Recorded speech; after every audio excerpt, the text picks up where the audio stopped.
Good morning. My name's Wendy Rudd. I'm village agent for South Somerset. And today's Talking Cafe Live, we are going to welcome Tracy from Stoodleys and Sons, funeral directors, and we are going to be discussing grief and the emotions of grief.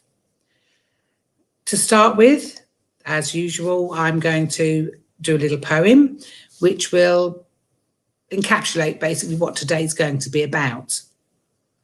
Bereavement support. Is this what you need? Coping with grief is most difficult indeed. A 6 weeks programme for you to access to cope with the aspects of the grieving process. Emotions of grief and how they affect you, with strategies on board, you'll be able to get through. Learn visually to say just how you feel and wonder at the many things they can reveal. Coping with life after loss, learn how to adjust. Get support and assurance with people you trust. Allow some time and to yourself be kind, to adjust and to heal and to calm your mind. Which brings us nicely on to introducing Tracy. As I said, she is going to talk all about coping with grief and the courses they run to support you. Good morning, Tracy. Morning, Wendy. Good morning. Well, hopefully today, like I said, I'm going to give you some information about what we do and also some of the amazing support that the village agents do as well, which has been really fantastic, especially in the times of COVID. And I want to talk to you really a bit about what we do and looking at grief as a whole, because it's something that's going to affect us at any point in any of our lives. There's a really lovely quote that I want to share with you this morning from Margaret Mead. It says, "When someone is born, we rejoice. When someone is married, we celebrate. But when someone dies, we pretend that nothing has happened." And I think sometimes that can be quite true, because we can actually feel quite lonely and quite isolated after a loss. When somebody that you love dies, when somebody that's really important to you dies, I often hear the phrase in the expression, "Oh, they're doing so well. Look how strong they are. You know, they haven't cried. They're doing remarkably well and being resilient." But really, that strength, that resilience is actually numbness. When someone you love dies, you experience feelings that you don't normally feel. You feel angry, you feel lonely, you feel fearful for the future and anxious. And sometimes after a loss, you feel numb. You're just going through the motions, making funeral arrangements, getting up in the morning, having a cup of tea, and not knowing what the day actually holds for you. So when we talk about grief, there is a whole spectrum of emotions that people feel. And one of the things I also want to say is that we also hear this expression is, "I know how you feel." You don't. Nobody knows how anybody feels after a loss, and everybody experiences different emotions. So, for example, a brother and sister that might lose a parent will feel completely different experiences to those that are together. Their experiences are completely different, and we feel lonely, we feel anxious, we feel depressed. We bargain, why me? Why them? Let it be me. We feel jealous of people. You see a couple walking down the road and you've lost a spouse. You're jealous of them. You're jealous of that relationship. You're anxious. You're fearful for the future. What will the future hold? And there's all these emotions that are running around your head and your mind, and it makes day-to-day functioning really difficult. With grief, one of the things I do want to say is that your grief depends on the attachment that you had to that person. And I always say the depth of your love really shows how much you grieve. That attachment is really important. And there's different types of loss as well. So we talk about loss as primary and secondary.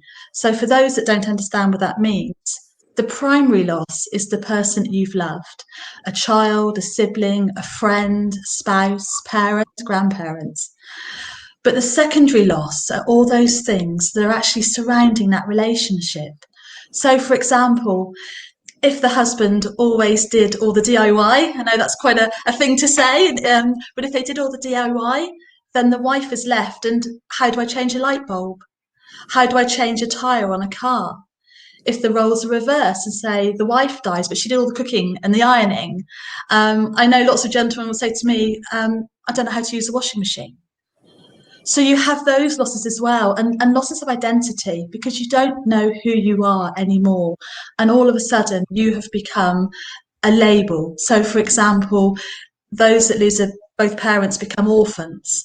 Those that lose a spouse become a widow or a widower. And suddenly you are then trying to have to create a whole new identity for yourself. And that's really, really difficult. Lots of people and throughout the years have written about grief, and they talk about stages of grief. And I remember when I was training 25 years ago as a funeral director, we looked at a lot of these, what they call stages of grief. So people like Kubler-Ross and Marie Parks said that everybody goes through neat, orderly stages of grief, and they will just flow. They talk about anger, denial, bargaining, jealousy, guilt, and then acceptance. But we all know when we lose somebody we love, we might not feel anger. We might feel relief because they were so poorly for a long time. We might feel a bit of jealousy. We might feel guilt, but we might not. And so to actually tell people that you are going to go through stages and they all go in an orderly fashion, that doesn't work in today's society. Thinking now is that actually we don't go through stages of grief. We actually have, one day we might feel angry, but the next day but an hour later we could feel angry again. And we zigzag between all those emotions. And someone asked me once, what does grief actually look like? So I decided to draw them a diagram. And this is what grief actually looks like. It's not stages. It's not simple stages going from A to B to C. It's a whole myriad of emotions and feelings. And that's the most important thing I need to tell all of you, that actually you shouldn't feel guilty about not feeling angry. If someone says to you, oh, I felt really angry after I lost my mum, and you go, well, I didn't. Wow, you grieved properly. That's not how you should feel, because everybody feels different. The other thing that's really important I need to talk to you about is actually there are some types of grief that are very difficult. So, for example, we have a term that we call disenfranchised grief. And this is a grief that actually isn't socially acceptable, but it's something I feel really important to share with you. So when we talk about a grief like this, it's a grief of somebody that you shouldn't necessarily feel socially, you should mourn. So, for example, an ex-wife or an ex-husband, or, for example, after a miscarriage or after an abortion. It's those sorts of griefs that are actually, they're not socially acceptable. Why should you grieve for that? And locally, some of the work that I do is with nursing home staff. So, for example, if a resident dies in a nursing home, they often get told, well, you work in a nursing home, you should be used to it. You know, they weren't family, but actually, socially, it's not right for them to grieve, but they do. And funeral directors, we do grieve as well. And I think that's a really important thing, that there are different types of grief, of loss. And it's really important to understand that as well as losing that person, you're also losing lots of other things as well.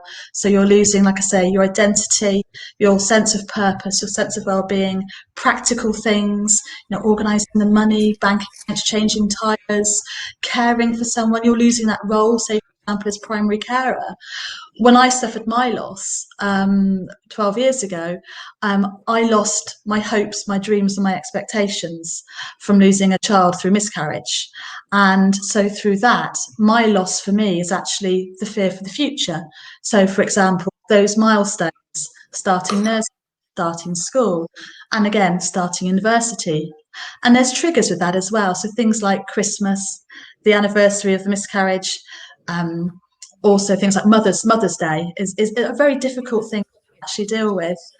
But one of the ways I want to try to explain to you about how grief is and how you actually adapt to grief. A lot of people say time is a great healer. Well, time doesn't heal. It's all about how you live with the grief. And so I just want to demonstrate to you just something that I use a lot in our 6-week group, which just gives you some ideas of how grief actually is. So this is me, my brain. And then after I've suffered a loss, so for example, 12 years ago after I had my miscarriage, I had all those feelings. So denial, loneliness, jealousy, fearfulness and anger. And this was my brain. And then what happened? As soon as I came out of hospital, I was absolutely grief-stricken. This glass represents me. This is me when I came out of hospital. This is my grief. And as you can see, all that grief feels, I am completely full of grief. There is no room for me. There's no room for my day-to-day activities. There's no room for me to think about what I need to do, thinking about, I have to get up, I need to get changed, I need to have a bath. I was absolutely full of all of that emotion of grief, and it consumed my whole life. But as time went on and the days, weeks turned to months, I slowly worked through those feelings, and I had good days and bad days. Everybody does. But the intense rawness of the grief was starting now just not to be all encompassing. So after a few months, the grief inside me stays exactly the same size. But myself as a person now grows around that grief. So as you can see now, there's more of me, there's more of my identity, there's more of me as a person, there's more of me doing things and being able to go out and enjoy life and to spend time with small children, which is one thing I could not do after I had my loss at all. I couldn't see children or babies or anything. But as you can see, that grief inside me is still exactly the same size. But the person, I learnt about grief, I was managing my grief, I was journaling, I was writing about grief, and I was able to face days better, and the good days were far outweighing the bad days. Now, I'll show you where I am. Now, I am here. So as you can see, this is a much, much bigger glass. This is me. My grief is still exactly the same size. But as you can see now, that grief is still inside me. And I'll always have that. And there'll always be triggers, like, for example, Mother's Day, the anniversary, those sorts of things. And there might be those triggers. And some days, what will happen is I'll go from that glass and I'll have a bad day and I'll go back into this glass. And as time goes on, I actually spend more time in the bigger glass because actually I'm having better days and things are going really well. And I do occasionally, on a bad day, go back to the middle-sized glass. Let's show you that one there. There you go. However, as time goes on now, and I've learned to deal with my grief, I know that I will never, ever, ever get back to that glass. And I'll always be just literally going from the large glass, which is where I am now, to that glass. But my grief will always remain the same size. So I hope that gives you a really good, just a very simple way of actually helping people understand that the grief you have inside will always be the same size, but actually it's how we grow as a person around it. And I think that's a really important thing to think about, that ultimately we will always be the same, we'll always have that same size grief. The other thing I do want to show you is this. With a crumpled piece of paper, no matter how many times you try and flatten it out, it will always be indelibly marked. So I just hope that's a really good way of just demonstrating, how we are. And it doesn't matter if we have good days or bad days. I think we put a lot of pressure on us, and there seems to be in society this thing about a time scale. Oh, it's 3 months. You must be over it by now. We don't have a time scale for grief. There is no time scale for grief. We live alongside it. We walk alongside it. It is part of us that leaves us indelibly marked. And I think that's really something really important that we all need to think about, and especially when we talk to our friends as well. So one of the things I do want to talk to you about is we're going to look at what we do as part of our 6-week program with Grief Journey, and we look at 10 stages to actually help you manage your grief. I know we've got a little slide that's going to come up on the screen, which just shows us our 10 stages. Thank you. So these are what we actually talk about in our group. And we normally print this off for our families and tell them to put it on the fridge because it's a really, really good thing to actually just help people. So we talk about being patient with yourself, giving yourself permission to grieve, learn as much as you can about grief, be aware of your limitations, be good to yourself, ask for and accept help. And grief invites us to remember, not to forget. Take responsibility for your own happiness, acknowledge the smallest triumph as a major victory, and hold on to hope. So what I want to do now is I'm just literally going just to expand on that if I can, because I think it's really important that, I talk about this and just give people tips and some advice really at the moment just to help them with this. So be patient with yourself. That's a really hard thing to do. One of the things you experience after a loss, and a lot of families say this to me, is, I think I'm going mad. But you're not. You are not. You're not losing it. Your ordinary reference point that previously anchored your life and your sense of self, your sense of worth are now lost. Your loved one helped you have that sense of meaning, that sense of identity, that sense of security in your life. But you now have to find those new reference points and those new anchors in your life. And I think that's a really important thing to do. You need to think about making adjustments to move forward, but be patient with yourself. I say to all my families, do as much or as little as you want to do. And especially with the time of Christmas coming up as well, and all of the preparation for that, I think people put a lot of pressure on themselves. I think families put a lot of pressure on themselves to try and feel better. When we look at loss and grief on the television, you see someone pass away on Coronation Street or something. They have the funeral miraculously within 3 days, and a week later, no one talks about them. And that's it. And there seems to be this pressure that we have to actually get over it, deal with this grief straight away. And in today's society, everything is so fast and everything has to be fixed. We all want this sort of fix to make ourselves feel better. But actually, we need to be patient with ourselves. And I think we need to actually really acknowledge that with ourselves. The second thing is about giving yourself permission to grieve. Grief is not a weakness. It's not a weakness at all. It's a sign that shows you really cared. And like I said at the beginning, the attachment that you had with the person that you've lost actually shows you the depth of your grief. That's the most important thing. You're not losing your mind. It's the absence of just somebody that you've cared about. Grief is normal. It is a natural response. It is a natural emotional, physical, mental response to that loss. So it is not a weakness. And learn as much about grief as possible. Now, we say this, but it's quite a difficult thing. So again, on our 6-week course, we actually teach people about grief, but we don't teach stages of grief. We teach about the emotions that you may or may not feel. You need to find information about grief that is reliable information. There are lots and lots of sites, websites, help sites, self-help groups and things, lots of books and everything about grief, but really look at reliable sources of grief, because it's very difficult because people talk about these fixed stages and these sorts of things. You really want to just find that the grief process is unique to you, and you will work through your feelings in your own way.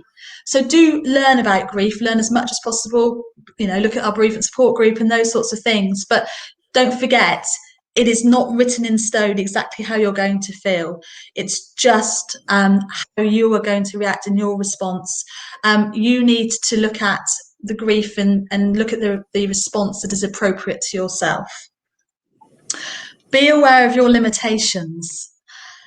It's very easy to feel completely numb. It's very easy to not even remember what day it is. It is very easy to get in a car and not put your seatbelt on. One of our bereavement facilitators tells a story that after she lost her daughter, she ran a red light in the car. concentration is really, really affected when you lose someone. So be really, really careful and know your limitations. You know, if you're driving, just be aware of, you know, concentration, because grief is all encompassing. It's really important. Just, you know, assess the situation and recognize situations that you might be in and challenges that you might be in. So, for example, if you are on a drive, just be aware of your surroundings, and just know your limitations. I think that's the really most important thing. Likewise, a lot of people go straight back to work after a loss. Know your limitations with that. They then pile on lots of work. They work and they just throw themselves into their work. They throw themselves into lots of things. But by doing that, they're actually deferring the grief to later on. So just be aware and know your limitations with that. I think that's really important. One of the hardest things, and I think this is a very difficult thing, is be good to yourself. How difficult is that? It's so hard to actually be good to ourselves, because by our own nature, we're a giving society. We always look after everybody else. It's very, very hard to look after ourselves. I think it's really important that we actually are, you know, we are good to ourselves. You know, I think, you know, you need to be able to actually just be kind to yourself. And the hardest thing is to have fun or laugh or smile. People talk about, oh, I laughed today and I felt really guilty straight after. Somebody said something funny in the street and I laughed and I went, oh my word, I can't laugh at that because I'm bereaved. It's okay. It's okay to laugh. It's okay to smile. It's okay to go out, you know, just meet up with a friend for a coffee, socially distanced, but to have that conversation and just to share those memories and actually just enjoy some good. I think that's really important. Grief also takes a lot of energy, and 9 times out of 10 you're exhausted. I remember the day after I came out of hospital, I was shattered. I didn't want to get up. I didn't want to have a bath. I felt awful. But in time, you know, you do think, actually, let's be good to myself. Let's just do something nice. Just paint my nails or have my hair done, or just do something that makes you feel good. And if you want a slice of chocolate cake, have a slice of chocolate cake. Because if it's going to make you feel just a little bit better, I think that's really, really important. So do look after yourself and don't feel guilty, because we do feel guilty as soon as we start having, not say having fun, but as soon as we start enjoying life, or thinking you're being disrespectful to the person that's gone. No, what would that person want of you to do? If you've lost your spouse and you had times out and were fun loving and off to dinner parties, do you think he would be upset with you for you to be having a laugh, saying a joke? I don't think so. So I think you really have to be kind to yourself, because if you're not, the grief will overload you, and you need to find ways and outlets of ways of doing that. So do things for you, and that's important. The other thing also is, don't do things for you. So for example, if you don't want to go out, and don't, you know, if you want to have a bit of time to yourself, spend that time. Grief also helps people actually find new activities, find new things. A lot of people do crafting, a lot of people have taken up different things, walking, just enjoying the fresh air, going out, and just sort of having, I talk a lot about mindfulness as well, and I think that's important, just doing things that make you feel better. And there's lots of different ways you can do that. So ask for and accept help. Now, we all know when we lose somebody that we love, or we have a loss, then everybody comes round, and the first couple of days you've drunk so many cups of tea that you've just full of it. And then they all say, oh, if you need anything, just let me know. So people come around with flowers, with cards, with cups of tea. You have the funeral, and after at the funeral they'll say, oh, I'll give you a call in a week's time or something, or you must come out, you must come for a cup of tea. The problem is then is that everybody goes back to their own lives and you're left on your own. And actually, it is okay to actually ring your friends up and say, do you know what, I'm having a really bad day. can you come over for a cup of tea? Or, do you know what, can we just go out for a coffee somewhere? Or, I need 5 minutes to talk, because they would not have offered help if they didn't mean it. It's very difficult for us because we're quite proud not to ask for help, but we can, and we do ask for it and do accept it, not just from friends, not just from family. Because at some point, if you do feel that the grief is overwhelming and you need to speak to a counsellor or your GP, they are there to help you. And I think that's really important. And one of the things with our support group that we offer is that there's no shame in asking for help. If you need to speak to Cruse, if you need to speak to one of the village agents to help you, to refer you on to somebody, that is what we're there for. That is the support we're there for. So it is there, and it's really important that you do ask for and accept help. I think that's really, really important, because you mustn't isolate.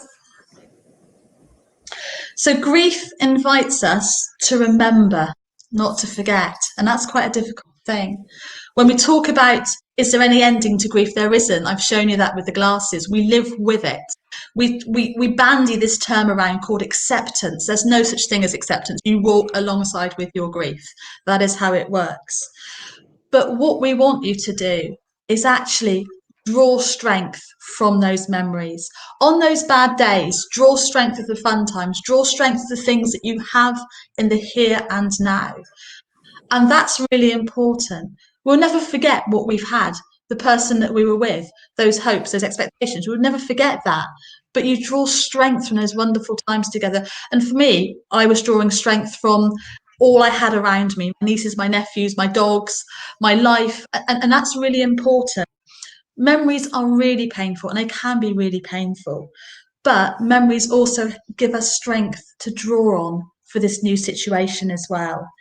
It's important to draw on those lovely memories that you've got, and that will help you actually months ahead. And soon they'll become second nature to you as well. Memories have a really healing quality, and they will change the pain through to happiness. Okay.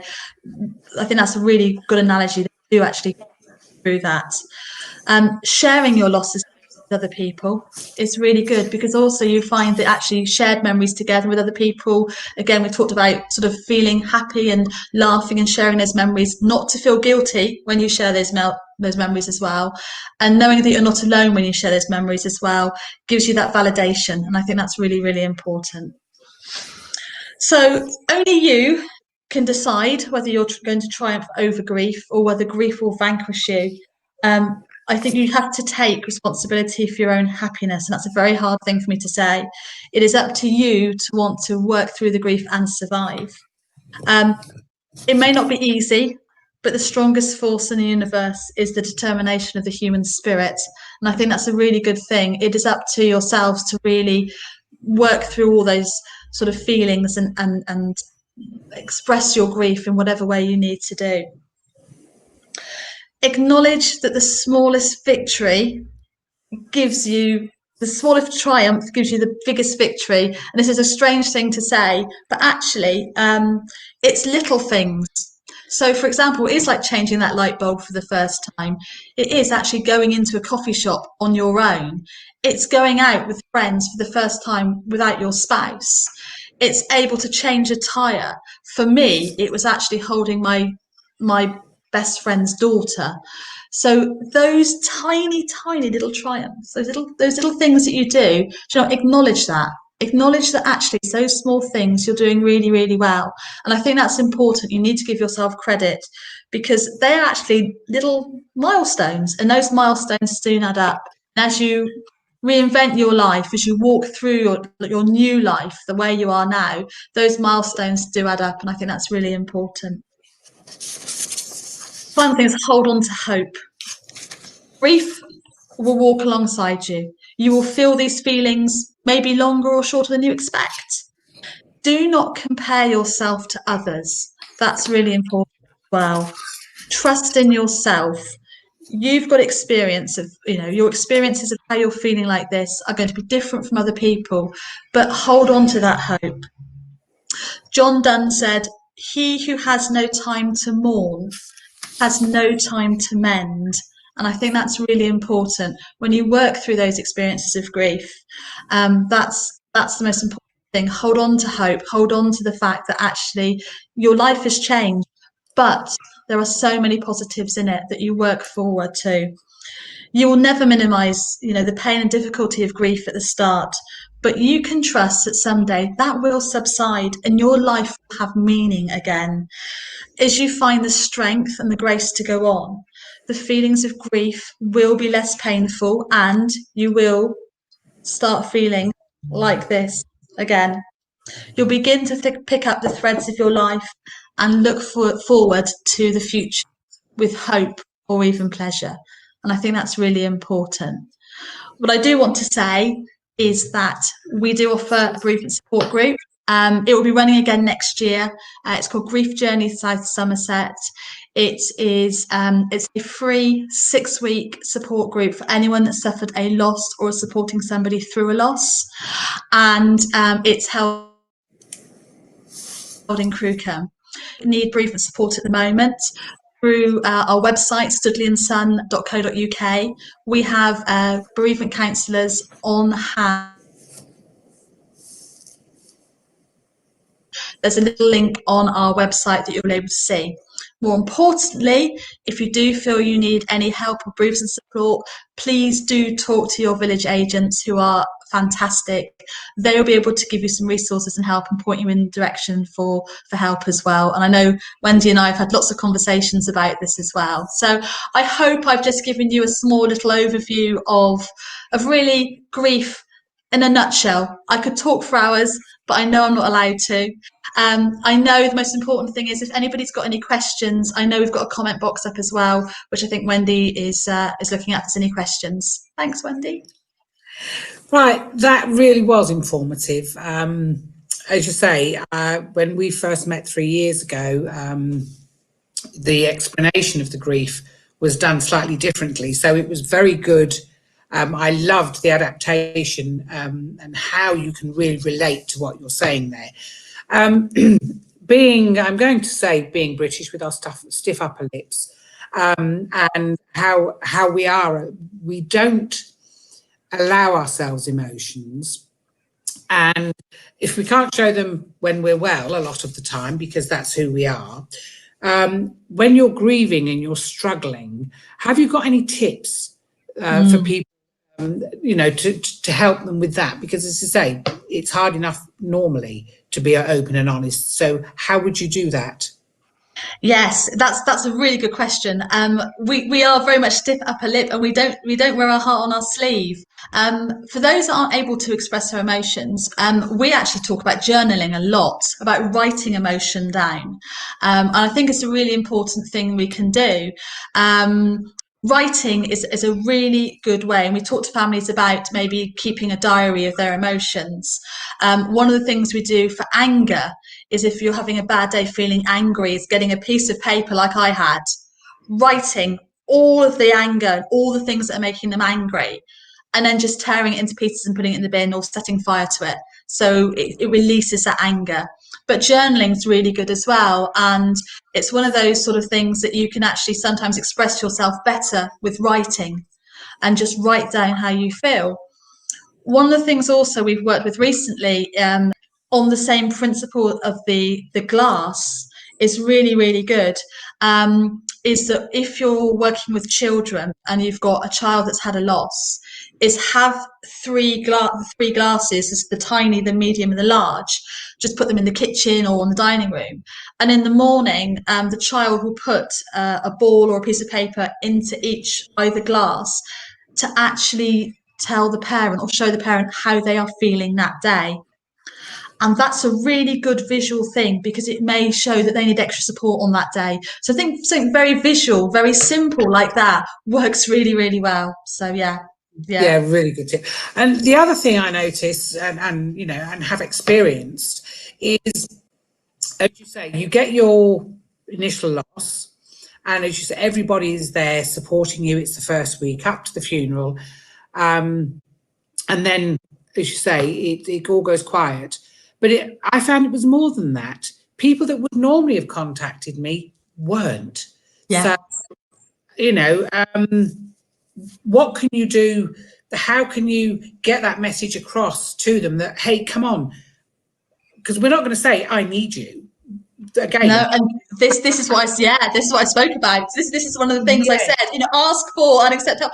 It drives me mad when you hear these stories of, I was in Waitrose, I saw my neighbours. They went into a different aisle because they couldn't face me. yeah, People crossing over the road, and do you know why? Because they're embarrassed. They're embarrassed that if they came over and spoke to you about the loss, you will be sobbing in the middle of Waitrose in front of everybody and causing a huge scene. And we are British, and that's what we don't do. And that's the thing. That is the really crux of it, because they're actually more embarrassed for themselves than actually you could be perfectly fine. But they are more embarrassed themselves about you causing a scene and bawling in the middle of Waitrose. But what I will say is, actually, do phone them, do speak to them. Lots of friendships do break down over loss, over grief. They do.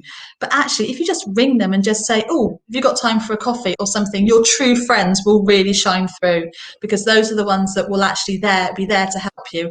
And actually just say, make that first step. The first step's the really hard part, but do actually just ring them and just say, "Come for a coffee," or "Shall we meet up and go for a walk?" or "Can we do this?" Because actually, sometimes you might not want to talk about that. You might just want to talk about something normal, like the weather, or, I don't know, a film you saw on the telly. Sometimes you might be so overwhelmed with that grief, you just want a normal conversation that's not even about that loss. So that's one of the things. So it is asking for and accepting help. It's really important. yeah. Well, as I say, the questions do tend to come through a bit later. And as I always let people know, the site is monitored. If you're watching this later on, please do put up any questions you have that you need answering, and we will make sure that Tracy gets them and that they're answered. If you have something that's more personal, it is a public site. So if you PM Tracy, get in touch with us, herself, or the village agents, myself, or anybody in your local area, we can then come back with a personal message as well, so that it's not out there. Yeah, unfortunately, as I say, the questions do tend to follow through later on. So it just remains now to say thank you very much. That really was, I'm going to say, a comforting talk, really, because it was done in such a way that I think everybody's going to understand, relate to. As you say, if we haven't been there, unfortunately, we all will at some time or other. And the fact that you included the child one as well, especially at the end, because that is always difficult, knowing how much is the child understanding, how much do you tell them? So yeah, I mean that's actually that's a brilliant thing. Children understand death a lot better than adults. Yes, and we say that children should be heard, seen and not heard, shouldn't go to funerals, shouldn't do this, shouldn't do that. Children are amazing with loss. I am very proactive that children should go to funerals. I'm very proactive that children should be actually involved in funeral arrangements.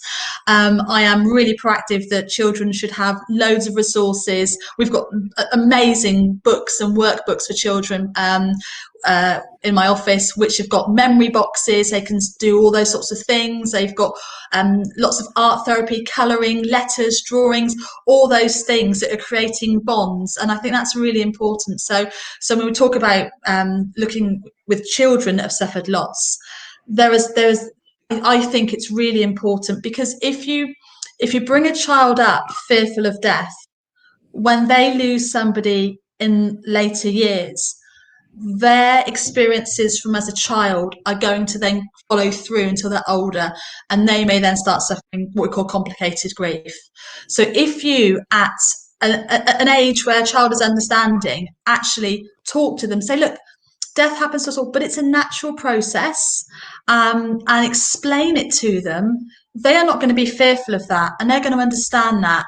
And I think that's really important. So if you make a child fearful of something, they're going to be fearful for the rest of their lives. But if you are open and honest and explain it to them, then actually they'll probably ask 100 questions. And that's the lovely thing. They will be very they will talk to you about those emotions. They will ask you so many questions. My niece is coming up 10. She's a miniature me. I absolutely adore her. But from the age of 6, she knew that Auntie Tracy was a funeral director. And her first question to me was, Auntie Tracy, why do you put people in boxes? And that was her first question to me. My grandmother, absolutely furious. But Rosie has an amazing understanding of what I do. She understands that. She has no fear of that. And I think that's healthy. Put our industry back 100 years ago when infant mortality was really high, when children were around death the whole time. When someone died, the body was at home in the parlour. Children were around death, they were around grief the whole time. And they actually dealt with it a lot better. And now we don't have that. We sanitize death. We keep people away from that. Death is medicalized. We don't have that interaction with death. And I think that's another issue as well, that because we're not around death all the time, it becomes an alien concept. And as you say, the parents themselves, by not involving them, don't have to answer those awkward questions. Yeah. Because they themselves were not allowed to ask those questions. And those are the parents bring down, aren't they? Yeah, it's that force, and the work that I do, and I keep banging on about it. For me, the whole part of my job is breaking down taboo, making it normal, just normalizing everything, and just actually saying, do you know what? Actually, it is okay. And I think that's the most important thing. And when we talk about being kind to ourselves, when we talk about mental health, do you know what? It's okay. It's okay to be grieving. It's okay to be upset. It's okay 6 months down the line to be really upset. It's been 9 years since my miscarriage, and Mother's Day, I'm an absolute wreck, and I always will be. But it's okay. It's absolutely fine. And I think that's what we have to accept, that grief is normal and it's okay. And if you have bad days and good days, absolutely fine. And I think that's what I want to try and do, is actually normalize that. That's really important. Right, and that sort of brings us to a close, really. As I say, we will forward any questions that come through. Thank you very, very much. I can see this being the beginning of several broadcasts between ourselves. And I look forward to speaking to you again. Brilliant. Thank you, Wendy. Thank you very much indeed. Thank you. Bye-bye. Now, as I said, that brings today to a close. Please do get in touch if you have any questions, or you feel you need support for your grieving process. You want to talk things through. The village agents are there for you. As you heard, Stoodleys and Sons will be running courses. Thank you very much. Again next week, Talking Cafe Live, 11 o'clock every morning. We do put out the notices as to what's being discussed. And I will see you next Friday. Thank you very much. Bye-bye.